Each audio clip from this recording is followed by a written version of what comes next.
Excuse me, what's your name?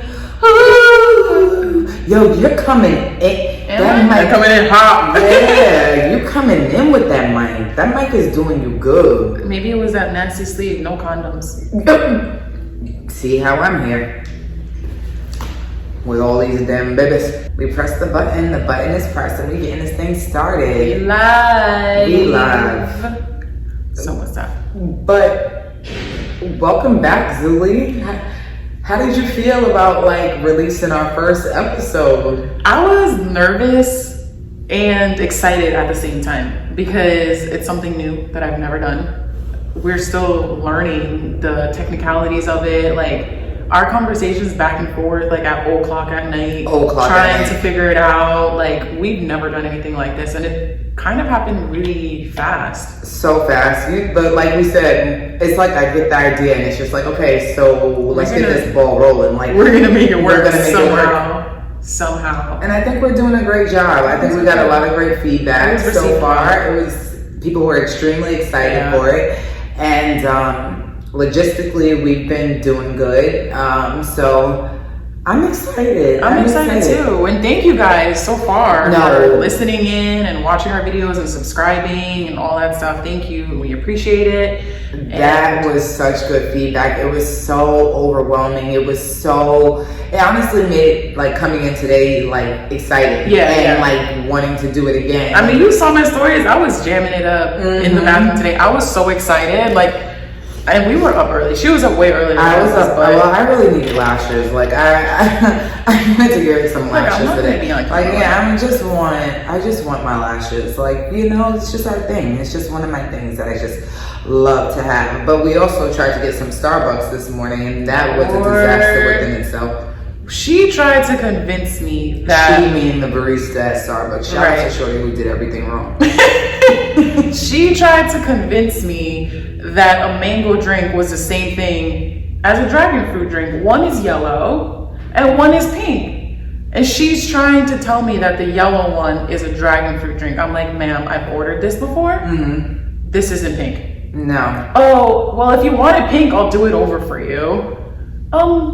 Yeah. You have to. Yeah. And then on top of that, she gave me my matcha latte with the espresso shots on the side. So now I somehow became the barista. But also, let's talk about how you're vegan, and she gave you saw her putting regular milk. I was like, does this have oat milk? She's like, no, but I could do it over for you. You're gonna have to do a lot of things over. So we ended up, there's two of us. We have 4 drinks. We have 4 drinks. We have between the two of us. It's just really ridiculous. But for those who may have been listening for the first time, listeners may have not tuned into our first episode. I'm Brittany, and I'm Zulema. And today we're gonna just get into our journey from New York to California. We both had, once again, similar but different experiences coming over here. And I definitely want to get into what made us decide to move and how we both ended up from East to West Coast, you know? I think our journeys are different, but we shared the same love for the West Coast from years ago. Yeah, anybody who knows me knows that me moving to California, moving to Southern California specifically, has always just kind of been a dream of mine. I've wanted to be here. It's always been the goal. It's always been the mission. I always think about the weekend when he's CALI is the mission, and I always have it in my head CALI is the mission, CALI is the mission. But we'll get into it more, but I really wanted to get into our 2 cent topics before we get into that whole California experience and how different it is compared to New York, because it has definitely been a lot different than being on the East Coast. So why don't you start? You want to start light, or are we starting heavy? Let's start heavy and then end it off with a little bit light. Yeah, let's do that. Yeah, okay. So my 2 cents topic for the week is this Dave Chappelle special. It's called The Closer. Dun dun dun.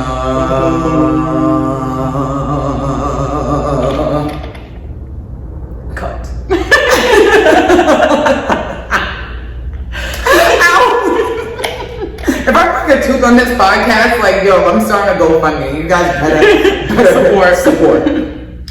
But yeah, the closer. Everybody's talking about the closer. The closer. Everybody's up in arms about the closer in one way or another.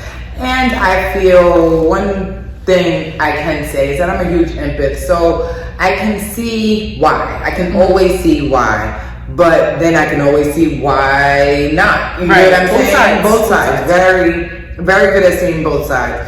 So, did you actually get to watch the closer, or? I watched a portion of it. I feel like I watched the beginning, and then I kind of was doing my own thing, editing stuff. So like, it was. Right. That's one of those things where like you can't multitask. I feel like you really need to listen. So I'm like, I think I need to watch this another day because he's getting into some things that I feel like I need to. In order for me to have an honest opinion on it, I feel like I really need to sit down and listen to what he's saying. But I did see what was going on like social media and how people were reacting to what he was saying and like Netflix and all that stuff. So what about it stood out to you the most that you wanted to? So for me, I just feel like I'm someone who's been watching Dave Chappelle my entire life. Like, yeah, like Dave Chappelle, this is kind of like, he is somebody who's going to say what he wants to say. He's going to say how he's going to feel, but he's also very in tune with the times, with the reality, and he is very pro-black. Like if you see his logo within itself, and if you listen to how each one of his specials are ended with explaining his logo, he is very pro-black and stands in that. The closer, throughout the special, he's making jokes for everyone. Everyone is catching these jokes. Everyone is catching these jokes. Blacks, Asians, LGBTQ plus community, everyone is catching these jokes. What I picked up on the most though, because I'm a very observant person and I wanted to really watch this for the purpose of us discussing it on the podcast. Right. Because I didn't watch it right when it came out. It was kind of like I saw everyone speaking about it, and I was planning on watching it, but I didn't like jump to watch it before it became a thing, you know? So I'm looking at the crowd's reactions throughout the special, right? Yeah. So he's making these jokes about black people, da da da da da. Ha ha ha ha ha ha ha ha. Asian jokes, ha ha ha. Everybody's coming up. They'll make the jokes, even with the white people and all these things like that. And even down to like the gay men, the jokes are still being received, laughed at, and things like that. Right. But as soon as it became towards the trans jokes in the trans community, it was like dun dun dun. Here he is again. Boom boom boom boom boom. Angry giant is coming. And then you hear like,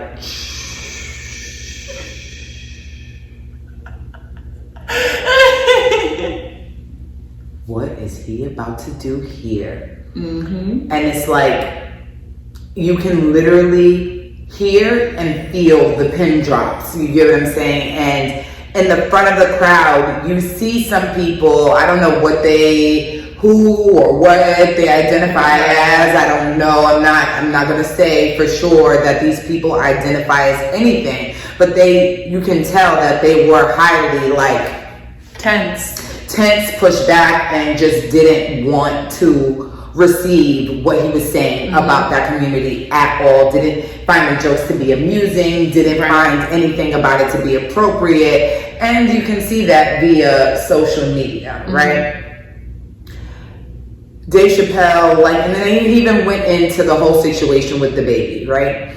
And if people who don't know, the baby went on stage and he made some comments that came off as a little transphobic, came off as a little homophobic, but in itself, I've never really in depth in that, but a part of me, that's a whole different topic. Like, I just feel like that's just a whole different topic. I feel like that's a lot to choose. Like, he went into basically saying like the baby has done things like he killed another black man.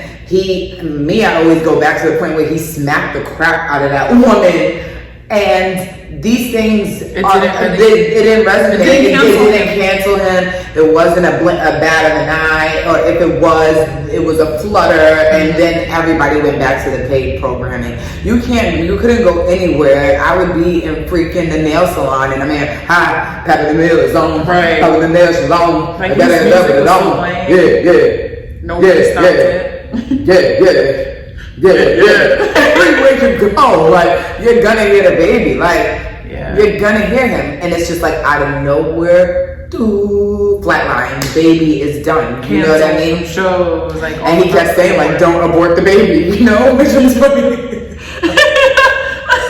It's like funny, but like, you know what I mean? It's just like, but it's just kind of like, it's just so much hypocrisy in the fact of like, if we're all focused on being treated as equals and wanting to be treated as the same and all those things like that, you gotta get these jokes too. Right. You gotta get these jokes too. If you're gonna laugh just as hard when it's at the expense of the black man or black people, or using the N-word or this and the third, or at Asian people, or at this whole coronavirus thing, if you got the stomach to laugh for all of that, you gotta be able to stomach everything else. You hear what I'm saying? That's not equality. That's you being put on a pedestal saying like, no. That can't be touched. That can't be us. Don't touch that. Y'all can talk about everybody else. All this other stuff is a go. Everything else is a green light.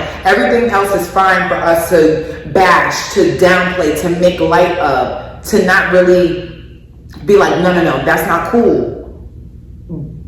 But this is untouchable, and I don't think that that's fair, because there are people in these other groups, especially black people, Hispanics, a lot of minorities in general, who have been dealing with oppression and so, like he was saying, being punched down on things like that for decades, centuries. You get what I'm saying? So it's just like, if anybody understands oppression, we get it. We get it. This may be a new, and it's not taken away from any of that, but we all have been there and we get it. Mm-hmm. And sometimes worse, but sometimes not everybody's story is the same. But at the same time, you can't be excluded and like, oh no, don't touch this. No, it's not. I don't think personally that's fair, because we watch black people getting slain in the street for less than anything every single day, and nobody is sitting up here saying, you know what, no. Black people are being killed at too high of a rate for you to be making these jokes. That's not fair. You shouldn't be doing that. That's not cool. Or nobody's saying like, you know what, with everything going on with COVID and this whole anti-Asian hate thing, we shouldn't be making these jokes, or we shouldn't be making jokes about just you know what I'm saying? Like, there's so many things that we could just be stopping. Like, you know what, that's not cool for you to making these jokes, but those jokes are allowed. Those things are still being laughed at and still amusement for people. But when it comes to this, it's like, don't touch it. And I just think that's kind of unfair, and it's hypocritical in my 2 cents. Agreed. But I think he also did a really good job at like expressing that he's not against trans by using his friend as an example, and still making a joke at the end of it, and acknowledging that she would have actually liked this. So everybody should laugh. Like, he's not saying he's against it, and he's for learning and understanding. It's not like he's like, oh no, like this is my opinion, that's all that matters, and Like, he's willing to understand and learn and do his research to have a better understanding of certain topics, and I love that about him. I'm just confused. I'm so sorry, y'all. This man is just trying to get in here, and I'm just confused why. I'm just gonna take a sip of my matcha latte while he's figuring out what he's doing with his life. Right, like go away. Like, what do you want? He's like strolling. Right. I really wish that you guys can see that. I really wish. I'm confused right now. He's so baffled. But let's get back to us. But yeah. So my 2 cents is pretty quick, and it just has to do with that whole red flag trend that's gone viral, and how people really explain themselves. Like they repost, like let's just say, oh, she's a Libra. Or, oh, she's a Leo, red flag, red flag, red flag. Mm-hmm. Oh, but that's not fair because I don't fall into da-da-da. Like, you just took it personal. It's a joke, calm down. And you taking it personal is a red flag. It's a red flag. There was so many to the point where, like, one of the red flags is going to apply to you, but the fact that people were just taking it so personal, and it was just, like, everything. Like, it went into... I'm vegan. It really went into the vegan community, and I just had a fucking ball with it because it was so damn funny. Right. I didn't take it personal, and I feel like that's a huge part of like social media today, where somebody posts something and people just feel like they need to defend themselves when it's literally just a joke. No, it's like, okay, so one day I had posted something, right? Like, I had posted a question about singles. What do you find the hardest thing about dating, right? Mm-hmm. And somebody had said my husband. Same. What's getting in the way of you dating? And I was like, oh, my husband. Right. I was like, same. But it's a joke. It's like, somebody could have been like, oh, no, wow, here. You're saying that? So you shouldn't be married then if you want to be out here in these streets and you say about your husband. How about you shut the hell up and mind your business and take the joke? It's a joke. It's a joke. Go to hell. Right. You know me, I'm the first person to tell somebody, go to hell. Go to hell. Like, I don't care what you think. Like, this is for jokes. Right. This is for straight like, this jokes. whole red flag thing to me was, I found it so amusing, and how some of them were kind of like, oh shit, that's me, am I a red flag? Like, we I'm not always gonna joke sit here and be like, wow, I'm gonna cry about it. Like, we always joke about Justin LeBoy's page, right? Oh my god. And I always joke, like, I think I'm behind the page. Oh, for sure. I DM'd her. I'm like, did you write this? Did you send that to him? Because this is like verbatim. Like, this is something that has come out of your mouth before. 100%. Like, if you want to, I might be behind the page. Like, he's too busy now. So it might be me. She might be creating. It might be me. It might be me creating these memes. But they're hilarious. They're so hilarious. But like one day it had said something like, you should punch your Taurus or a Gemini. Like I punched myself in the head. Yo, listen, I punched down on myself. Nah, but like, you get what I'm saying? Like, am I gonna go, oh yeah, like, yeah, you should, what's you know what? You're the Taurus, you're about to get punched. Look at Omari, I'm like, no. Nothing Omari. Like, yeah, you wanna come fight? Come on. Like, you're not that, like, why do you guys take this social media shit so seriously? Relax. If you feel that you just taking it personal and you feel like you need to defend yourself, you're doing way too much. Log off. Give yourself an hour, 5 minutes, 3 seconds, whatever. Try to go back to MySpace. No, MySpace. Just start from the ground zero and then, build from there, because it might not just be for you. It might not. It might not. Away, because explaining yourself and that. I'm never explaining myself. Like, I always say, you're not gonna have to stress me out on my phone. No. Like, this is not. I specifically curated my feed to what I want to see, what I find funny, I'm telling you, what inspires me. So if I unfollow you, please don't take it personal. It's just that I'm not interested anymore. Yo, I honestly got I go on an unfollow spree every month. So I honestly had somebody press me about that yesterday, because they were like, see, that's what I'm saying. People take it personal, and I'm like, I'm serious. I think about it. I'm like, I'm pretty sure people have these apps where you can see who unfollowed you, and I'm like, that's excessive. No, but the thing is, for me, is that like, for social media, I don't want nobody following me that's not an active page. You get what I'm saying? Right. So like, Instagram does a great job in showing you like pages that you're not really active with, or pages that don't really have any like, they're not really doing shit. So like, it's just like, sorry. What's the point? I thought you would have noticed, but you did. You know what I mean? So I think that's weird. I really don't care. Like, it's just social media. Relax. So you probably have a number. And a lot. I could, like, in the instance of like us trying to like promote something and do something, support that shit. Because we're trying to do something productive. I fucking rant yesterday on Twitter, and I don't really do this, but don't call yourself my friend and you ain't sharing my shit. Like, yo, like you have to want to support it. Like you have to. It's like it's just do it. Like it ain't hurting nobody. It's not. It's really not hurting anybody, you know. So I would love for you guys to all share and like and subscribe to our podcast, Little Shameless Plug, because we really take the time out to do this and make sure that it looks good, that the setup's good, and all that great stuff. But like I said, red flags. People taking that to heart. Hopefully it's just a and I honestly am tired of seeing the red flags all over the place. Like I'm so tired. And the stuff that y'all are saying that are red flags and like from men or women, y'all are literally dealing with at this moment probably. Sure. So there's that. There's my 2 cents. There's my 2 cents with you, girl. I'm over it. But please stop putting them red flags on Twitter and stuff like that. Like I feel like I haven't been on Twitter because I'm tired of seeing that shit. Yeah. Oh. Yeah. So now that we got, everyone just take a breather. That was a lot. Yeah, that was a lot. I feel like we were like no, but look at us. How far we already got in just in that. For sure.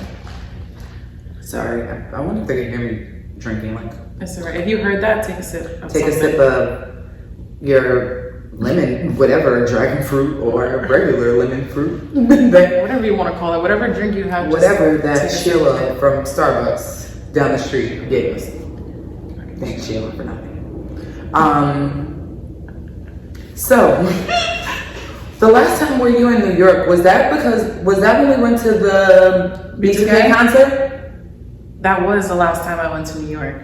Isn't that crazy? In 2019. But here's that ironic part, right? Remember we were at that concert and that was the day Nipsey Hussle passed away. Yeah, and I remember I turned over and I was like, I showed you my phone and I was like, Nipsey passed away. And like her face just dropped.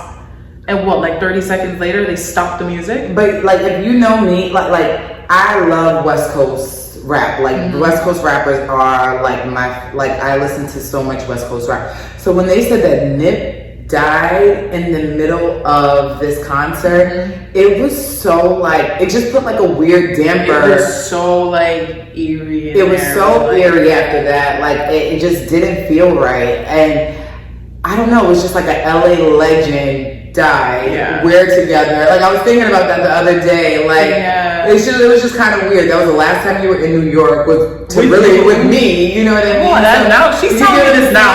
But you know, like I'm literally like thinking about it. You know me. I'll have my little everything's meant to be. You know me connected. But yeah, like it really freaked me out. Like that was the last time he was in New York and Nick passed and we were together. Like that was just kind of weird watching Omarion once again do his thing. So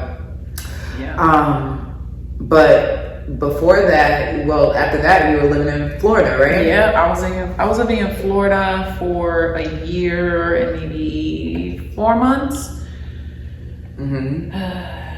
How was you? You tell them how you felt about Florida. Okay, so Florida was not it for me. And I know there's Miami and there's Florida.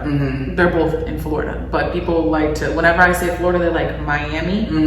And I'm like, no. Like 2.5 hours north of Miami. Still on the coast. Right. But not Miami. Where were you? Were in Orlando, right? Or I was like not far from Atlanta. I was basically in between Orlando and Miami. Okay. So I remember when we went out there, you were like, did you drive to us or? I drove. Drove, yeah. I drove to Miami. Yeah, when I met you guys. So yeah, I live. It's a small town called Palm Bay. If you know anything about Florida, it's near like Melbourne Beach. It was just not a town for me, and I also was going through a lot at that time. Like I have like a love-hate with it because I learned a lot about myself because I spent a lot of time alone there. but it's not my vibe. It's very slow. Senior citizen. They say Florida. Senior citizen. They call Florida God's waiting room. Like, I literally, it makes sense because it's too slow for me. Like, for the type of person that I am, coming from New York City, where I was go to like slow. I'm like, oh my God, what do I do with myself? I have so much time on my hands. The job market is not it. The wage is not it. Like, yes, the cost of living is cheaper, but guess you're also getting paid less. And for what I do, I have a business degree in fashion. Ain't no fashion in have your mic follow you. In Florida. There's no fashion in Florida. So I was having a hard time there, but the end goal was always LA. Always LA. Like, I'm just like, I'm not gonna be here for long, and then my next stop is LA, so I gotta do everything that I can possibly do to get my ass there. Quick question, don't you feel that once you've been out here, you get it, but everybody who hasn't been out here is just like, what's the hype? Like, absolutely. I feel like if you haven't been out here, you don't get it. Like, you don't get the, like, nah, I gotta be out there. Like, you have, it's that I have to. Like, once you've been out here, it's like, no, I gotta be there. Yeah, because that's how I decided that I wanted to be out here. Like, I would visit LA like a few times, and I'm like, ooh, like, it always felt like it felt like home in a sense. Like, it felt like the right fit. You felt like Cinderella. Like, oh, this is a perfect fit. Right. Like when I go to Miami, I'm like, okay, 5 days here. Hell no. I gotta go. Hell no. Anywhere else, I'm like, ooh, a few days here, Atlanta, a few days here, gotta go. But when I came out here, I'm like, oh my God, I really don't want to go home. We would like miss our flights, and I'm like, who cares? Like, I don't care. Like, just book a hotel one morning. We'll leave tomorrow. I don't care. But no offense to the people who live in Florida. My family's still there. I still go visit them and all that. Good for you. If you love Florida, good for you. But it's my mom loves Florida too. Like, that's her plan, is to move out there. But you're retired. Like, that's the shoe. So are my parents. Right. It makes sense. It makes sense. But like, for my sister lives there with her husband, but she has her reasons why. Right. She wants to grow her own stuff. And that's to grow than Florida. So that makes sense. Right. You do what works for you. Right. So talk about when you finally knew you were moving, and that whole journey of how you even got from Florida to LA. Okay. So, like I said, I've always wanted to be in LA. It wasn't until, unfortunately, the pandemic hit. And right prior to it, I was already planning on moving. Like, I was already doing what I had to do to get myself out here. I was kind of talking to somebody at a time that lived out here, but that's not the reason why I was moving out here. Like I said, I've always wanted to be here. But him and I ended up not working out, and it pushed me a little bit more to basically grind it out just so I can come out here. And there was a lot of people who were like, why would you do that? Like, you're in mid-pandemic, like, what are you gonna do out there? There's no jobs, blah, blah, blah. I'm like, the one thing about me is I'm gonna figure it the fuck out. Period. The one thing I'm gonna do. Figure it out. One thing that I'm gonna do, baby, is figure that thing out. Like, that should, I can say that's one thing that we share, is that motive to, like, I'll figure it out. I'm never gonna be stressed about what's next, because I'm gonna figure it out for sure. So I was out here April of 2020, literally as LA was shutting down, right? I was out here for a month. Yeah, you moved fresh pandemic. LA was shutting down. I was out here for a month, and then I went back to Florida, and I was like, okay, cool, like, this is it. Like, I'm gonna do what I gotta do to move out here. Boom, furloughed from work, no job. I think we talked about this. Like, you were like right there, and it's just like, boom, no job, shut down. I'm like, oh my God, like, it feels so right now, even though the world is in shambles. Right. But it feels right in my heart right now. So I gotta figure it out, and I'm gonna go out there. I started a whole brand mid-pandemic. I'm like, I need to start a brand. I need to do something, make some money to come out here. Shout out to DoorDash though. Let's give a shout out to DoorDash, because what a lot of people don't know is that I got out here because of DoorDash. I was door dashing every day. There was no work. People were at home hungry. But let's talk about how DoorDash and Instacart are still heavy. Are you and banking? Sure. Take it from us too.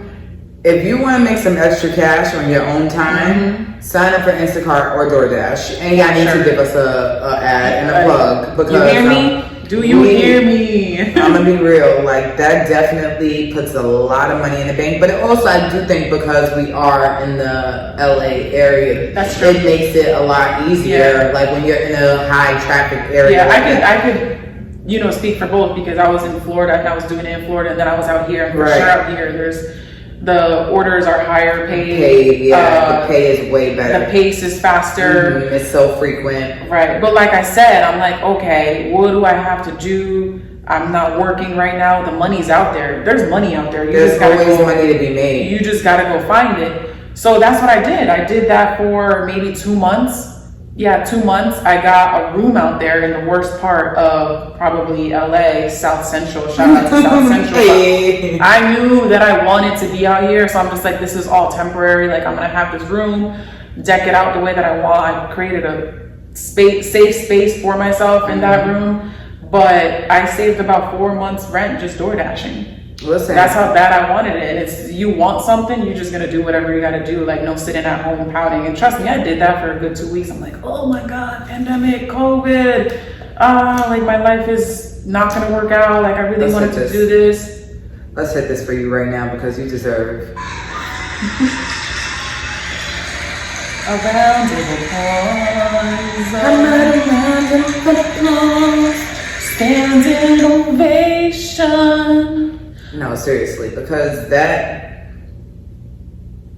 like in the middle of the pandemic. In the middle of a pandemic. Started a brand, moved out here. Mind you, I packed up my shit. Yeah, talk about that part. In my little Toyota Corolla 2006, shout out to her, that's still pushing. She is still pushing. Packed up my stuff, moved out here, crossed the country by myself, because ain't nobody had the guts to drive with me because of COVID. COVID. But I'm just like, okay, COVID's not in my car. So COVID's probably in my hotel room, but COVID never scared me.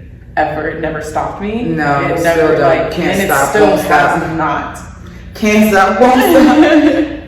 But yeah, so past 2 years, so right. If anybody wants to move out here, I suggest driving across country. It's a beautiful ride. Her and I had different routes. I did the same exact thing. So we moved during pandemic as well, but you guys got to remember, I just had brand new babies, like fresh, brand spanking new. So we moved in September of 2020. So that I moved in July, by the way. So yeah, so it wasn't that far from each other. And I think I called you one day, like, hey, so I'm moving to California.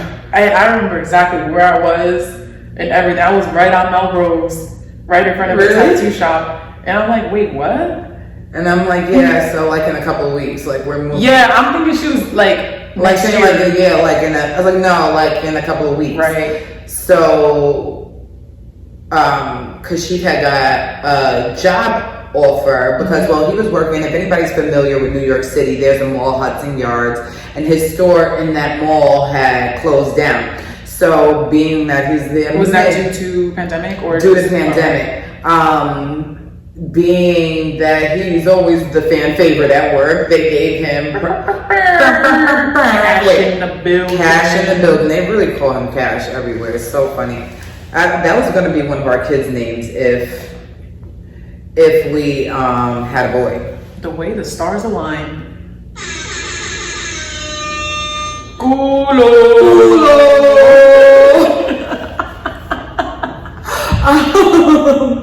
So they gave us a list of places to move to. Mm-hmm. So it was Seattle, absolutely not. Texas, Philly, wasn't really into dirt bikes. Not But it was Newport Beach, California, and he's like, comes home one day, like, do you want to move to California? Yes. Like, is water wet? Do I pack now, or like do I do? Is water wet? Like, duh. Like, so. Well, but what was the funny thing is that we had just moved into a bigger apartment because we just had the babies. Right. So like, we had just moved into a new apartment, and then 2 months later, we had to move out that apartment and pretty much move across the country. Your babies are what, like 3 months? 6 months? Oh no! When we moved, they were May. We moved in September. They were 4 months. 4 months. They were 4 months. So, you know, instead of we got it, like we did the same thing a couple of months ahead in rent, instead of using that relocation money, we just took that and got a couple of head of months in rent, you know, and we did the same thing, drove across country. Our trip, we got to see pretty much like the Utahs, like Utah was terrible though. The way that they took us, like we were in all cornfield. Like it was so, and it was like one part we were in there in the middle of the night, and it was like we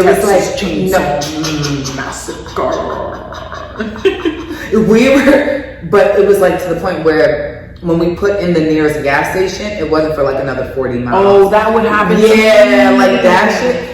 That was the worst, and then we didn't have any service. Like it was terrible. Like that, it was so scary, yo. Like no food near us, no nothing. Like so, like people have told me that there's other ways through Utah, but it would take a lot longer. I would say my favorite. We went through Chicago as well. Chicago was super dope. Like we saw some parts of the hood, but we saw like the city of Chicago, and Chicago is gorgeous. I heard it's pretty. Very pretty. Colorado, Denver was absolutely my favorite. It, like the air there, just everything, just the scenery, driving through the mountains and having like rivers and valleys it literally looked like something out of a freaking history, like a history book though. Like showing you maps and roads of like, it was honestly gorgeous. It was my favorite state that we stopped through. And just those other, like you said, we were in the middle of the pandemic and we're going through certain states and people are looking at us crazy, like, you got your mask on, like, it's like some states it's like, why you got a mask on? Other states it's like, why your mask on? Yeah, you know what I mean? Like, it was just so crazy to see, like, even the police officers, no mask on, and this is still pretty like far in the pandemic, you know, so it was just, we did like hotel tonight, so like we broke it up in like 5 days, and we made it like a